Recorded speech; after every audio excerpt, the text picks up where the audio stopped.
Nusikaltimais kaltintas sambo čempionas Konstantinas Moškinas, prokuroro. Moškinas ir pavardė? Ne. Kaltintas sambo čempionas Konstantinas Ne šitas. Moškinas, Pavel Jurevič. sprendimu gali 16 metų keliauti už grotų.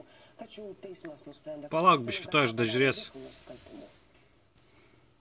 Konstantinas Moškinas veidas liepė net ir išgirdęs teisėjų sprendimą, kad jis visiškai nekaltas. Labai sunkiais nusikaltimais kaltintą sportininką prokuroras siūlė įkalinti 16 metų. Tačiau teisėjų kolegijai pristigo įrodymų, kad Moškinas apskritai susijęs su bent vienu iš byloje nurodytų nusikaltimų.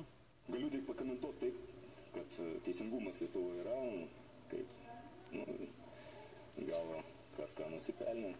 Moškinas į pareigūnų akiratį pateko dar 2009-aisiais. Pradėjęs stebėti galimai organizuotą narkotikų platintojų gaują, pareigūnai palaipsniui pildė įtarimų nusikaltimų sąrašą apiplėšimais, turto prievartavimo, kitais nusikalstamos veikos epizodais. Pareigūnų surinktais duomenimis narkotikų platinimą koordinavo pats Moškinas, paskirstydamas darbus kitiems gaujos nariams, kurie narkotikus parduodavo sutuoktiniams Nerijui ir Ksenijai Šereikoms. Pastarieji narkotikus parduodavo tretiesiems asmenims. 2011-aisiais per kratas pas gaujos narius rasta narkotinių medžiagų, daiktų skirtų narkotikams sverti ir pakuoti dozėmis. 2 metus slapta gauja stebėję pareigūnai surinko daug filmuotos medžiagos. Vis dėlto teisėjų kolegija paskelbė, kad surinkti įrodymai visiškai neįrodo Moškino dalyvavimo ir apskritai sąsajų su visais užfiksuotais nusikaltimais. Taip pat neįrodo, kad gauja veikė organizuotai.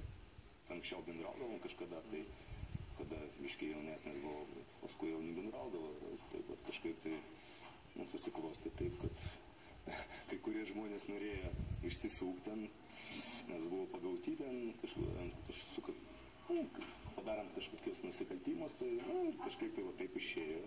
Patys Šereikos bendradarbiavę su pareigūnais bausmių neišvengė. Šereikieniai skirta beveik 1000 eurų bauda ir skirta 2,5 metų laisvės apribojimo bausmė. Buvęs policininkas Šereika 2,5 metų kalės pataisos namuose. Pavelas Jurevičius, kurio namuose per kratas rasta narkotikų, į kalėjimą siunčiamas 11 metų.